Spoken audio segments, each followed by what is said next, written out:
नरवर ग्राम पंचायत जैतपुर में धान से भरी पलटी ट्रॉली, बाल व बच्चे की साथ बीएसएनएल लाइन वालों की लापरवाही। दिनांक 12 जनवरी 2026 को सुबह 9 बजे की घटना बताई जा रही है। किसान देवेंद्र सोलंकी ने बताया, मैं सुबह अपने घर से मगरौनी मंडी के लिए अपने ट्रैक्टर ट्रॉली से धान ले जा रहा था। तभी जैतपुर के ग्राम पंचायत भवन के पास कुछ दिन पहले बीएसएनएल टावर की लाइन डालने के लिए नाली खोदी गई थी। किसान ने बताया, जब नाली खोदी जा रही थी तभी मेरे द्वारा ठेकेदार को बोला कि आप नाली को एक साइड खोदिए, नहीं तो किसी दिन कोई घटना घट जाएगी। बावजूद इसके बीएसएनएल लाइन वालों ने लापरवाही बरती और बीच रास्ते में नाली खोद डाला। उसके ऊपर पतले पतले लेंटर डाल दिए, जिससे आज मेरे द्वारा ट्रैक्टर ट्रॉली ले जाते समय एकदम से ट्रॉली रास्ते में अचानक जमीन के अंदर धंस गई और गड्ढे में जाने से ट्रॉली पलट गई। ट्रॉली के ऊपर बैठे व्यक्तियों की जान बड़ी मुश्किल से बची। कभी भी कोई बड़ी दुर्घटना हो सकती है। इस प्रकार ग्राम पंचायत में कई जगह बीच रास्ते में नाली खोद दिया गया है, पतले पतले लेंटर डाले गए हैं। बीएसएनएल लाइन वालों की बड़ी लापरवाही सामने देखने को मिली।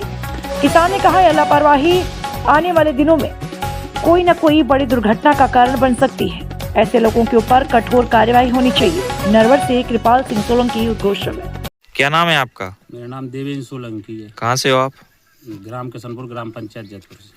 तो ये धान की टोली रखी हुई पीछे, कहाँ से लेके आ रहे थे आप? मैं अपने गांव से लेकर आ रहा था मगरौनी मंडी के लिए। मंडी के लिए क्या हो गया रास्ते में? रास्ते में कुछ नहीं, ये बीएसएनएल वालों ने गड्ढा खोदा, उस पर पतला सा लेंटर डाल के मिट्टी भर गए। हाँ। जिस दिन खुद रहा था, सहयोग की बात है, जिस दिन खुद रहा था उस दिन में ऐसे अपनी फोर व्हीलर से निकल लिया था। मैंने उनको बताया भी था कि बीच रास्ते में आप गड्ढा खोद रहे हो, तो उन्होंने कहा कि हमारा तो काम है रास्ते में खोदना और हम तो इसी जगह पे खोदेंगे। तो मैंने कुछ नहीं कहा, शासन कार्य में दखल अंदाजी करना भी गलत है। उन्होंने कहा इससे कोई आपको कोई परेशानी नहीं होगी। और संयोग देखो आज के जैसे कि मैं आया ट्रॉली लेकर उसी गड्ढे से निकला, रास्ता में मेरी मजबूरी है और कहाँ से शॉर्ट रास्ता है, सकरा रास्ता है।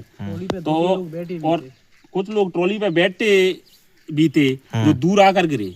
आप जो समझो, उनकी मृत्यु होने से बची, उनके साथ भी तो दुर्घटना हो सकती थी। उनसे उस दिन कहा, जब भी उन्होंने दमंगई दिखाते हुए जो गड्ढा खोदा, उनसे मैंने निवेदन भी किया, पर उस बात पर उन्होंने बिल्कुल ध्यान नहीं दिया। और आज मेरे साथ हादसा हो गया, देख लो। नहीं, आपने तो यहाँ पर स्थानीय सरपंच से नहीं बोला क्या? सरपंच से मैंने नहीं बोल पाया। जब उन्होंने कहा हमारा कार्य करने का, हम जहाँ मन करेंगे वहीं पर करेंगे। यहाँ पर कहीं ना कहीं ठेकेदार की दमंगई सामने आ रही है। आप यहाँ ही नहीं बल्कि पूरे रास्ता जाके देख लो। कौन है ठेकेदार इसका? सर ठेकेदार का इतने बड़ा पता नहीं है। जो वर्कर थे उन्होंने मैंने कहा था, वो वर्करों ने कौन सी जगह है ये?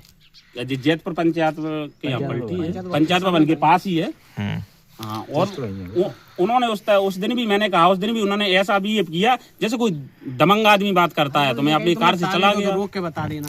आगे आप क्या चाहते हो? क्या चाहते हैं, इस पर सख्त कार्रवाई हो और आप देखो पूरे रोड की मरम्मत दोबारा की जाए। आप देखिए बरसात है, बरसात तो नहीं है इस समय, सूखा माहौल है, तब जो ट्रॉली ऐसे धस रही हैं तो आगे चल के बरसात में क्या होगा जी। जैसे कि देखा जाए तो इसमें लापरवाही बीएसएनएल वालों की है और बीएसएनएल वालों की और प्रशासन की भी लापरवाही है। जैसे कोई भी कंपनी काम करती है, कोई भी ठेकेदार काम करता है, तो प्रशासन को तो देखना चाहिए कि काम किस प्रकार से हो रहा है, अगर वो सही हो रहा है या गलत हो रहा है, कोई देखने वाला नहीं है। और दमंग इस प्रकार काम करते हैं जैसे दमंग आदमी काम कर रहा है, कहने के बाद में भी नहीं मानते हैं ये लोग। लगभग आपका कितने का नुकसान हुआ होगा? कम से कम रिम टूटी हुई है, कम से कम 5-6 हज़ार की, और कुंटल 2 कुंटल धान खराब। ये तो बहुत बड़ी दुर्घटना ऐसे होने जैसे फिर 2 लोग बैठे थे मेरे साथ जो मंडी जाते हैं, 2-1 लोग तो लगते हैं, तो उतर का दूर गए खम्मा के पास में, उनके साथ दुर्घटना हो सकती थी। वो मर सकते थे, उनका सर फट सकता था, सिर्फ बूंदी चोटें आई हैं। ये सत्यन सिंह था मेरे साथ, ये बैठा था, और ये रामेश्वर था। ये दोनों लोग ऊपर बैठा के ले जा रहा था। मैं अपने साथ में मंडी घूमे आते हैं, तो इधर आकर गिरे दूर। अब इन्हीं पे अंदरूनी चोटें आई हैं। आगे आप क्या चाहते हो? ये चाहते हैं कि इनके खिलाफ सख्त कार्रवाई होनी चाहिए। ये ठेकेदार हो, वर्कर हो, कोई भी हो, कंपनी के हो, इनके खिलाफ कार्रवाई होनी चाहिए।